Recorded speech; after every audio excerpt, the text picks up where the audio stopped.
When I think of cancer, I think of it being life-changing. I actually feel empowered and I feel relentless. I feel grateful for never letting me take another day for granted. Cancer means strength to me.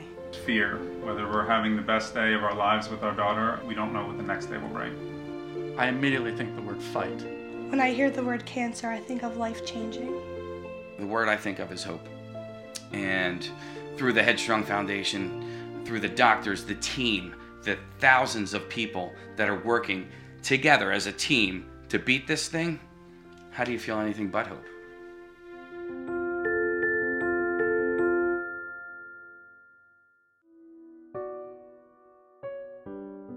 I was diagnosed in this July, at the age of 38. I was very fortunate. My mother was with us for over 14 months after her diagnosis. She was diagnosed on the 28th of December 2012, and she passed away on February 19th, 1 year ago today. She left the world with such a grace and such a dignity about her that it just reminds me of how beautiful a life she lived and how many people's lives she touched. On September 4th of 2014, found out that my father had lung cancer, that the cancer had traveled to his brain, and my father passed away on September 13th, just a little over a week later. I am 28 years old. At 27 years old, I was diagnosed with stage 3C ovarian cancer. CHOP has never seen AML and HLH together, and how could this happen to our now 15-month-old child? You think your world is rocked when you find out your child has cancer. Your world is rocked and you're thrown into a ditch when you find out that the life-saving treatment didn't work. I went undiagnosed or misdiagnosed for up to 30 weeks of my pregnancy, to a point where the doctors were going to send me to a psychologist because they just thought I was making up my symptoms. Within a day, I was literally diagnosed with a huge mass in my chest, and I had Hodgkin's disease. I woke up and they're like, you're gonna have to start chemo and all this, and I was in the hospital for 5 straight weeks. At first I was kind of just speechless. I never talked to anybody about it, and I really realized how bad it was really going to be.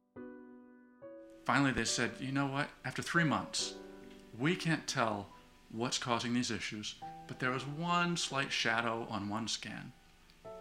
We'd like to just do a small surgery, cut you open, look inside, and just make sure everything's okay. But in the middle of the surgery, they wake me up, and I've got this surgeon's face leaning down over me saying, Mr. Fitzgerald, we found something that we weren't expecting. You have a mass growing in your intestines. We need to take it out right now. Yeah, my son Nicholas, my wife and I noticed a little whistle in his nose. He ended up going to an ear, nose, and throat specialist, and that was on a Saturday where he had his adenoids removed. The following Tuesday, I got a phone call from the doctor telling us that it was malignant. And from that point, me and my wife discussed on a game plan on how we were going to tell our son.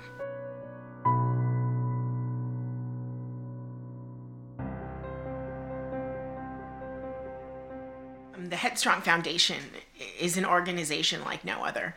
I started volunteering with HEADstrong about 4 years ago.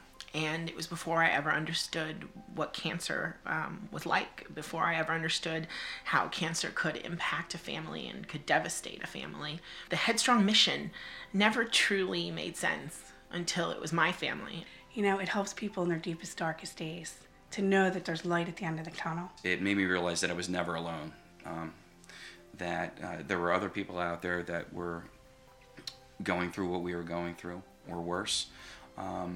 You know, that if I ever needed anything, that somebody would be there. And when my father was going through his cancer and, you know, ultimately his death, HEADstrong was there. I was already taking days off from work, and the mortgage bill was there, and the electricity bill was there, and in the mail I could see a HEADstrong envelope. And I opened it, and there was a check in there. And there wasn't a note, there wasn't anything, just a check signed by Cheryl Calalori. and I just started to cry. There's been enough burden in our lives that we need to focus on our family, we need to focus on each other, and ensuring Lucy stays healthy. So I don't think that we would be as far as we are today if it wasn't for HEADstrong, and we are so fortunate to have crossed paths with them. To have someone that understands to talk to, because there's not many people out there. We were waiting for Nick to have a procedure done where they were going to put 3 hoses in his neck to extract his stem cells. And he asked for a piece of paper and pencil, and he was doodling, and I said to him, I said, "Come to Dago." I'm like, "Dago, what's going on?" He said, "This is going to be the logo for the foundation." I'm like, "What foundation?" He says, "Yeah, we're going to have a foundation, and we're going to have traveling teams, and we're going to do this, and we're going to make life better for kids." And I said, "Okay." I didn't know anything about what he was doing, but he did. And from that point on, it was the start, and from that, it just took off. My name is Lauren Forlenza. I'm a Hodgkin's disease survivor, 15 years. I'm the mother of 4 children, and I am a real person. My name's Michael Shelley. I'm 15 years old. I go to Marple Newtown High School. I have Burkitt's, non-Hodgkin's lymphoma. I play football, basketball, and lacrosse, and I am a real person. I'm Casey Boy. I'm the producer of the Preston and Steve Show on WMMR. My father died of lung cancer, and I'm a real person. My name is Kelly Calavecchio. I'm 28 and I work as a registered nurse, and I am 1 year remission of stage 3C ovarian cancer, and I am a real person. I'm Monica Fickinger. I'm 39. I'm a real person. I have cancer, and I'm kicking its butt.